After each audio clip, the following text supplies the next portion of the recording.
having you here. And there are some of the questions that have been coming out. A lot of people are sort of like worried, and Nigerians are really worried with the fact. Why are they worried? That if there is swearing in on May 29th, and that it is the person sworn in, the president-elect we have right now, we use that to his advantage. So that's part of the worries. Let me allow you to take that on from there. Aisha.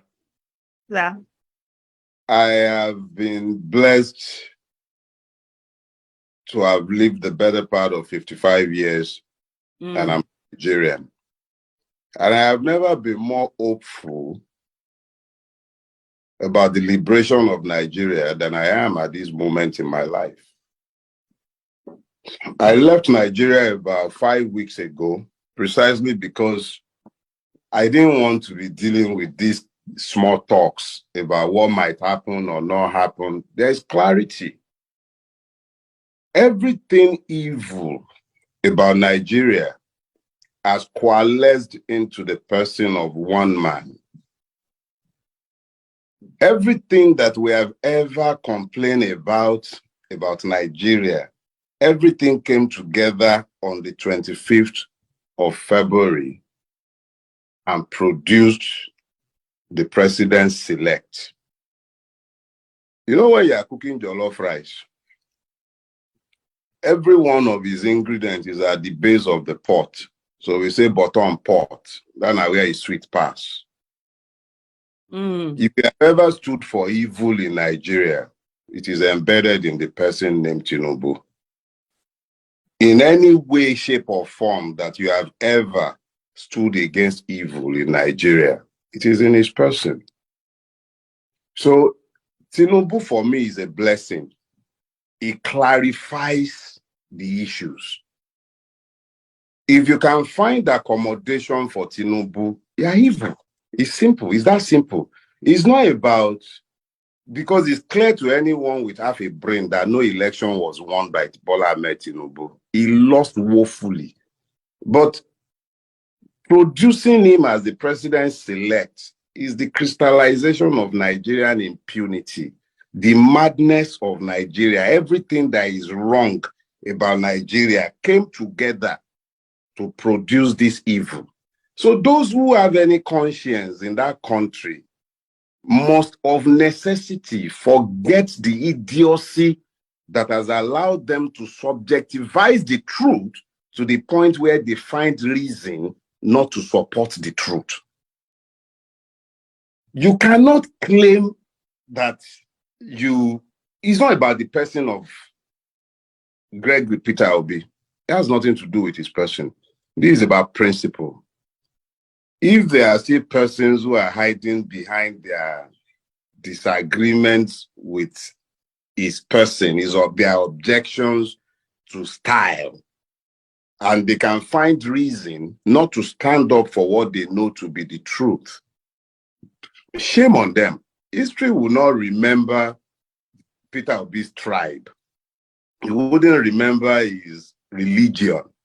What it would most remember is the fact that all the aggrieved in Nigeria, the disadvantaged, the disinherited, those who have for long been pained by the way Nigeria has been, they came together, they found common purpose around one man as the arrowhead, not as the issue. Peter Obi is merely the arrowhead of a movement. That's all he is. We all came together for our various reasons, and we found common purpose in the issues that the man raised. Some of us raised those issues. Aisha, you raised some. I raised some. Other people raised some. But we all found common purposes, even where we had disagreements. That's politics. We chose what was offered as an electoral process. We staked our reputations behind a faith that the electoral process would be worthy of support. A law was passed. We stood behind that law. That man that is completely bereft of integrity or honor that you call Yakubu or whatever is the Inec fraudster. And I said that standing here, hoping and praying he will sue me, please. He's a fraudster. That man assured all of us and the entire world that we would have elections predicated on electronic transmission of results. Beavers, IREF, billions were voted.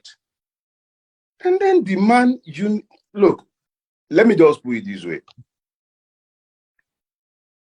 I don't know by what, there were two choices when this happened. We could have gone on the street and started making noise, offered them the opportunity to kill as they had always killed, and then we would have all been talking about normalizing the situation. We'll be talking about peace. Those of us that they would have picked up, they would have picked up. Then they will be talking about free this and free that. Then we'll be talking inauguration.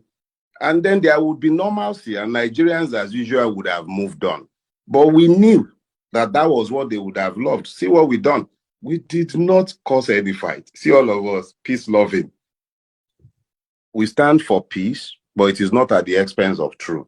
Bola Ahmed Tinubu did not win any election. There is no person known as Bola Ahmed Tinubu. There is a chimera, somebody who is lying, some figment of somebody's imagination somewhere, who has named himself Bola Ahmed Tinubu, around whom all the evil men in our country have coalesced. They are the ones who might believe that there is something they can win. They've won nothing. When the day comes, we'll see what will happen. Now, they never break. Maybe they say your president selects. I don't know what day they say they are doing whatever they are doing. Let the court tell us how this wuru to the answer will stand. It's always good now. Let the courts dance naked in the marketplace. You remember now? Sorry, say I just the talk go. You know, I don't bottle up too many things. No, go ahead. Go ahead, bros. Over go 1 ahead. month. Look at it this way. When NSAS happened and they murdered all the people they murdered, and we came into the public space and spoke about how the system had massacred people. And they said we were lying. They said they were all lies. They even had people come into the public space to claim that we were lying. And then they set up the panel and we followed them to the panel. Each and every member of the panel was nominated by the government. Each and every one of them.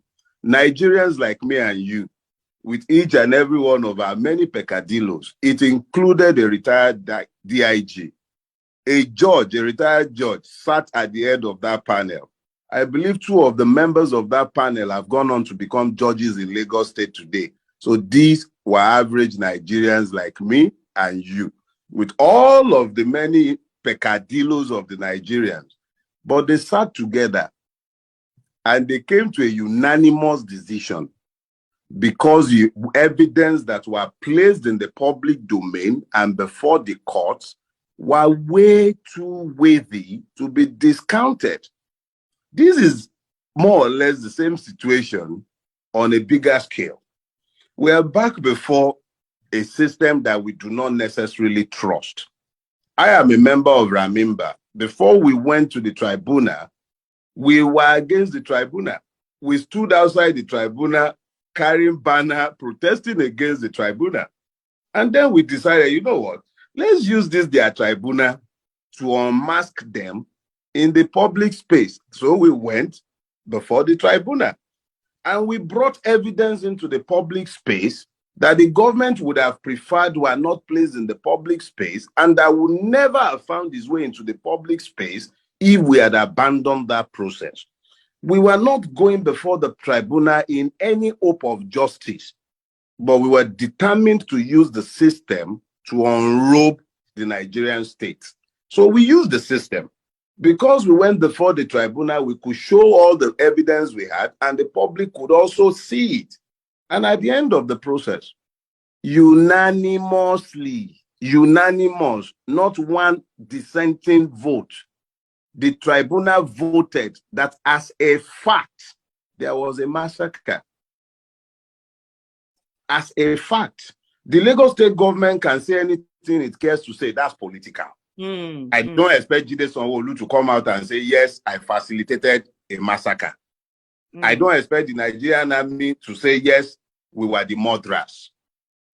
But the tribunal, made up of men and women, nominated by the government, only nominated by the government, found that there was one. So I would say that the situation we are in now, why it's not exactly the same, is analogous to it. Because now, we're before a tribunal.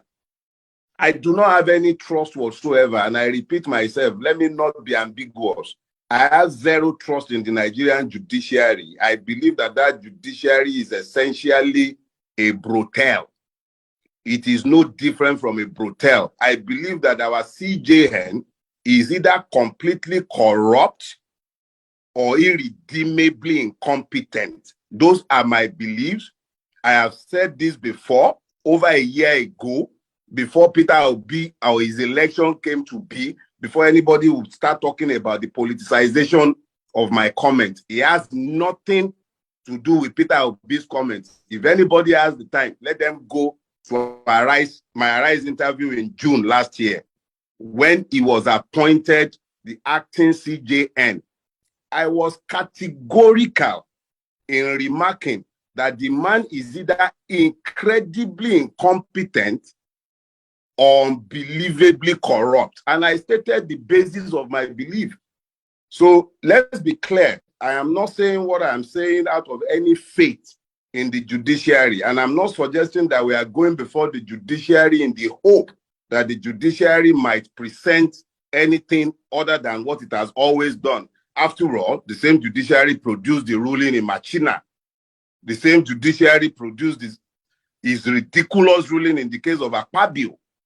The same judiciary produced the horrible ruling that we saw in Imo State. So I'm not sitting down here selling anybody any pipe dreams of a judiciary that is either incorruptible or that produces justice. But that process serves to educate our people about what we are up against. There is a clear line that has been drawn. This is a battle between good and evil. It is a battle between whether Nigeria is going to go into the future or whether it is locked into a cycle of self-destruction. Because I cannot for the life of me understand how any country that is desirous of going into the future can be yoked to the career criminal that they have produced as president-elect against the expressed will of the people. If he had won an election, that would be different. If he had won an election, it would simply mean that that is the ugliness and beauty of democracy. We would have had to accept it. But Bola Ahmed Tinubu, whatever his true name might be, did not win any election. He is attempting to steal one. And it is the duty of everybody who has a conscience and who is truly, truly desirous of a Nigeria worthy of being bequeathed to our children. We have a duty to oppose this. My very own brother, you know, I could listen to you for ages and just not even say anything because I'm just nodding. I'm like, you're speaking my mind. You know, you're just speaking. You know, I've been quiet for a while. So yes. Even when I asked you to do this, you say you did give your reasons why and I'm so glad that you are here, because it's like when you keep saying the same thing again to people, they're coming, they begin to feel, oh, okay, what's this person trying to say? But hearing you also reinforce that, I hope a lot of people will see more of that. Like you rightly said, protest was not the way to go. Protest was what they had already planned and were waiting for what to do with. And they would have brought in everything. They'll first of all bring in violence, just like they did NSAS. They'll be the one perpetrating the violence. Then they'll say it's off. Yes. And then when they do that, the state will now have legitimacy to bring in arms to protect the state. to bring in the security agents, and they will kill people. And after that, people will be say, since people have died so many times, so say this, let's leave that one.